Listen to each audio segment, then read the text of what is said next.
Thank you, Jesse. I've been waiting 41 years for such a lovely audience for this film. And it's really been worth it. Thank you. Thank you.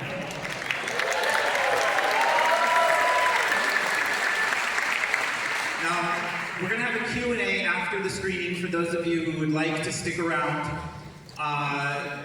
But before we start the movie, I wanted to do sort of a speed round with Mr. Murch here, because there are so many things that you have changed about cinema, and knowing that Return to Oz was not respected in the way that I felt it should, I feel that it was misunderstood. That's the case. And that's very different than, I think a lot of you love movies because they're so bad that they're good.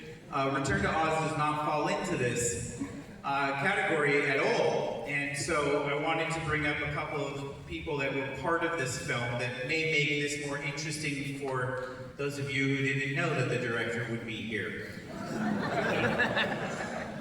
Now, first off, this was nominated for an Academy Award. It was, yes. Somebody noticed all of the hard work, and I would love for you to just talk about Mr. Will Vinton and the team that worked on this film for a moment. Yeah. In the planning of this film, when you read the books, you see an army of short gnome people made out of rock. And I was wondering, how am I ever going to do this? And I saw a film that Will Vinton had made, animated film, and I was astonished at the sensitivity of the facial expressions in his claymation. And I thought, as I was driving home, I thought, wait a minute, clay is just soft rock. So what we can do is use this technique to create the Gnome King and all of the gnomes as animation, rather than hiring actors to run around in gray rock costumes. So one thing led to another, and I think that decision was one of the things that convinced Disney to actually give the film green light, because otherwise it was just nobody knew how that was going to happen. Now, another misunderstanding that everyone is guilty of is that when a sequel is made, there's instant groaning. And we run into a dilemma where if we love the first film, we want it to be exactly the same, but then we want it to be completely different. Right. And so I love the story of how you even pitched the sequel. Yeah. I eventually came around to the idea that this film is like the original books were like the sun that controlled everything. And in 1939, a planet began to revolve around this sun, and that was the Judy Garland film. And this was another planet, a little further out, a little stranger, but that it was not a sequel to the 39 film in any stylistic way, but it was based out of the premise of what would actually happen if a family out on the plains in Kansas had their house destroyed by a tornado, and the girl who lived there was swept away, and when they found her, she had this strange story to tell. What would they do? Would they want the girl to forget about this crazy thing?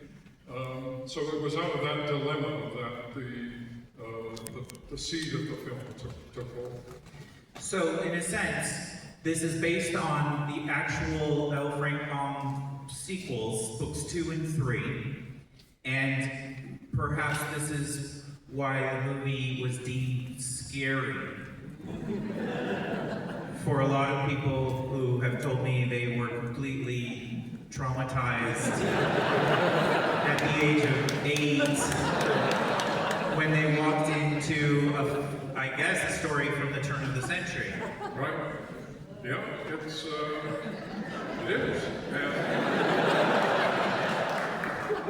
And on a certain level, we were just following what the books did. I mean, the books have the story of the woman, the witch with the detachable heads. People haven't seen it yet.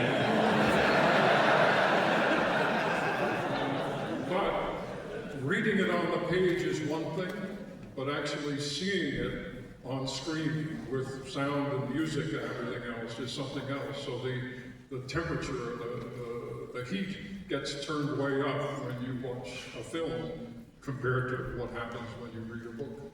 Now this is why I think you did an extraordinary job with the movie, is that there was no Pixar at this time. And those of you who've seen Toy Story 3 need to be prepared for Return to Oz. Because it is, I think, helping children confront, I think I saw some children here under the age of 13, confront some very serious subject matters, and I think you purposely did that. Yeah, I mean, it's a dilemma that we all face frequently, is the world wants us to forget what our dream is, whatever it might be. And how do you defend yourself against that dream? And what in Dorothy's case, she makes allies of the most unlikely creatures. The wind-up robot Tick-Tock, and the hen Galena, and Jack Pumpkinhead, and the Gump. And they are this kind of army of Oz who go to the Gnome King, to the mountain, to retrieve the Scarecrow and make everything better again. But really, fundamentally, she's going to find a way to keep the dream that she had alive. And many times in real life, the world will conspire to ask you to just forget about whatever that was. And this is a film that says, don't do that. You know, do whatever you have to do to defend it.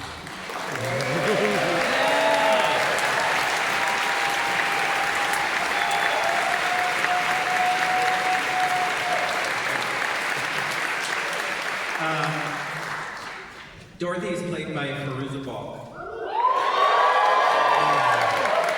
Yeah. And you found her. Indeed. Yeah. And it took you a long time. Well, we looked at 1,200 girls all over the United States and Canada, and it in many, many cities, open call, and we pulled it down to 60 of those 1,200. And then we pulled that down to 12, with whom we shot video screen tests. And then it came down to 2. And by that time, sets were being built in London, and costumes were made, and some of the characters, Jack Pumpkinhead was almost finished. And so we were able to shoot on film in 35mm tests with both of these girls. And they were both wonderful, but I was also, aware because of film history that being a child actor in a big film is a risky business. You know, what happens to you as you grow up? And they were both good, but Fairuza was absolutely comfortable in this world. We would be shooting the test with her, and we'd say, where is she? And in the dark, she had climbed up to the top of some scaffolding and was laughing at us from way up the top. So I thought any 9-year-old in a strange country with all of this strange stuff in the dark, if that's how she metabolizes that experience, I think she can take it and deliver it. And she absolutely did. She does, right?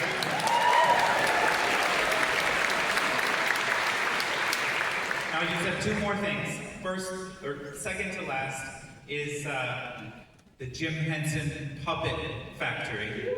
Absolutely. Yeah. And specifically, Brian Henson, this is his first starring role. That's right, yeah. As Jack Pumpkinhead. Yeah. And utilizing the utilizing these puppets as well as Brian Henson, did you know that they were going to change all of our lives? Yeah, I think. When I was, I got this call from Disney. They were on a fishing expedition, and did I want to come to LA and talk to them about making a film? And what film it was up to me. They were just sort of flailing around looking for new material, and I thought, well, why don't I propose a sequel to The Wizard of Oz? Because when I was growing up, my mother had read those books to me. She had read them as a kid and was highly influenced by them. And so much of my imaginative life as a 5-year-old, a 6-year-old was made by reading these books. But the thing that turned the lock for me was that our son at that time was 3 years old, and Sesame Street was on. And I would watch Sesame Street, I would watch the Muppets, and there was something about both the sensibility and the technology of Muppetry that made me think this could be the fusion in the film, that we could use Muppet sensibility and Muppet technology to create these characters. So that was one of when I went to Disney and started talking about this, that was one of the things that kind of made them think, yes, this might be good. The other one, which I had no idea about, the executive Tom Wilhite was sitting at his desk, and I was saying, let's make a sequel to The Wizard of Oz. And he sort of straightened up and cleared his throat. He said, well, we own the rights to all of those books, which I had no idea. But Walt Disney had bought them in the 1950s, and had actually done a series of tests with Annette Funicello as director. But it never took off. So this idea was a ticking time bomb at Disney, because the rights were going to run out in 1987. 1987. So they were anxious. That was another reason to give this, to start moving ahead with it. You're truly visionary, and very often you're talked about for the Godfather films and The Conversation, and for The English Patient, and we will talk about a lot of these things after the film, but I need you to know that this is my dream, to be screening this movie with you tonight. Thank you for being here.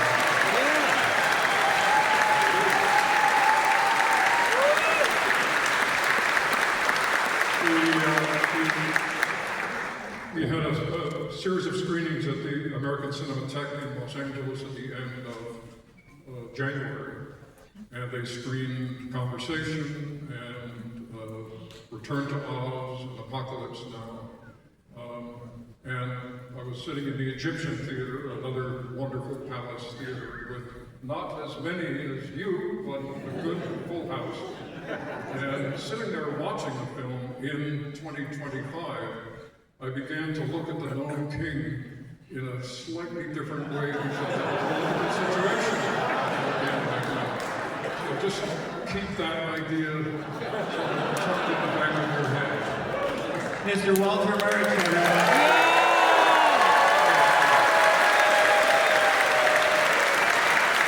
Thank you.